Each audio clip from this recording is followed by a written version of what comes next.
Hello friends, வணக்கம். Welcome back to things new Tamil channel. இன்றைக்கி நம்ம வந்து ஈஸியான சிம்பிள் சாண்ட்விச் எப்படி செய்கிறதுன்னு பார்க்க போகிறோம். ரொம்ப சிம்பிள். வாங்க போகலாம் வீடியோக்குள்ளே. இப்போது வந்து நான் ஒரு 2 தக்காளி, ஒரு பெரிய வெங்காயத்தை இந்த மாதிரி குட்டி குட்டியாக கட் பண்ணி வச்சுருக்கேன். நீங்கள் ரொம்ப சின்னதாக கட் பண்ணிக்கோங்க, ஏன்னா இதுதான் நம்ம அது உள்ளே வைக்க போகிறோம். ஸோ இதை நல்லா குட்டி குட்டியாக கட் பண்ணிக்கோங்க. இது வந்து சாட் மசாலா. இது ஒரு 3/4 இந்த ஸ்பூன் நான் எடுத்துருக்கேன். ஸோ இதில் ஒரு 3/4 டீஸ்பூன் எடுத்துக்கோங்க. இது வந்து மிளகுத்தூள் மட்டும்தான் நம்ம காரத்துக்கு சேர்க்கப்படும். அது ஒரு 3/4 டீஸ்பூன். தென் உப்பு தேவையான அளவு. இது 3ஐயும் சேர்த்து நல்லா கிளறி விடுங்க. அவ்வளோதான். இதுதான் நம்ம உள் வைக்க போகிற இன்க்ரீடியன்ட்ஸ். இது முடிஞ்சிருச்சு. ஸோ இதை கிளறி விடுங்க. கிளறி விட்டதுக்கப்புறம் நம்ம இப்போ ப்ரெட் எடுத்துக்கலாம். ஸோ நான் இன்றைக்கி வீட் ப்ரெட் எடுத்திருக்கேன், கோதுமை ப்ரெட் எடுத்திருக்கேன். ஸோ கோதுமை ப்ரெட் ரொம்ப நல்லது, ஹெல்த்தியானது. ஸோ அதே நீங்கள் எடுத்துக்கோங்க. ஸோ இந்த மாதிரி எடுத்துகிட்டு அதில் வந்து நம்மளோடதை ஸ்ப்ரெட் பண்ணி விடுங்க.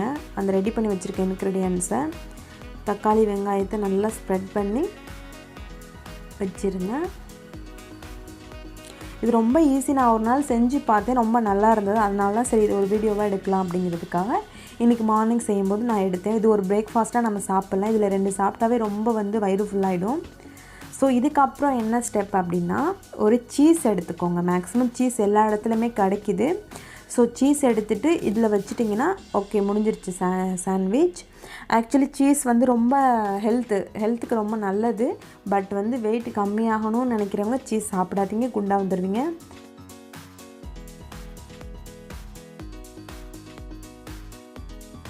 சீஸில் ஃபேட், ப்ரோட்டீன், கால்சியம் எல்லாமே இருக்குது. ஸோ இது வந்து ஒல்லியாக இருக்கணும்னு நினைக்கிறவங்க விட்டுருங்க. குண்டாக ஆகணும்னு நினைக்கிற சீஸ் சேர்த்து சாப்பிட்லாம். ஸோ அந்த சீஸ் எடுத்து அது மேலே வச்சுருங்க. இன்னொரு ப்ரெட் எடுத்து மூடி வச்சுருங்க. அவ்வளோதான், நம்ம சாண்ட்விச் இது ரெடி பண்ணியாச்சு. இதை நம்ம இப்போ ஹீட் பண்ணால் போதும். இதே மாதிரி இன்னொரு பேட்ச் நம்ம ரெடி பண்ணிக்கலாம். ஸோ இன்னொரு பேட்ச் ரெடி பண்ணதுக்கப்புறம் நம்ம தவாவை சூடு பண்ணிடலாம். சேம் டைம் தவாவை சூடு பண்ணிடுங்க அந்த பக்கத்தில். இப்போ நான் இன்னொன்று ரெடி பண்ணிட்டேன்.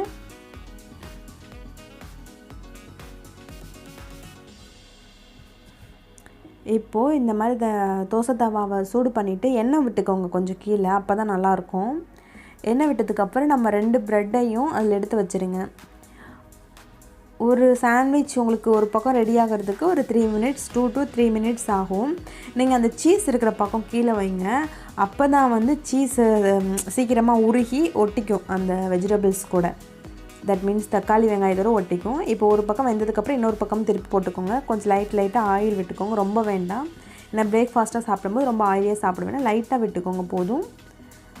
ஸோ இந்த மாதிரி 2 பக்கமும் திருப்பி விட்டு கொஞ்சம் அழுத்தி விட்டிங்கன்னா அது ஒட்டிக்கும், அந்த சீஸ் உருகி நல்லா ஒட்டிக்கும். இப்போ நம்மளோட சாண்ட்விச் ரெடி ஆகிடுச்சு பாருங்கள். இது இந்த மாதிரி ஒரு கத்தி எடுத்துகிட்டு கட் பண்ணிக்கோங்க. ஸோ நம்மளோட சீஸ் சாண்ட்விச் ரெடி ஆகிடுச்சு. இது செய்கிறதுக்கு எனக்கு ஒரு 10 மினிட்ஸ் தான் ஆச்சு.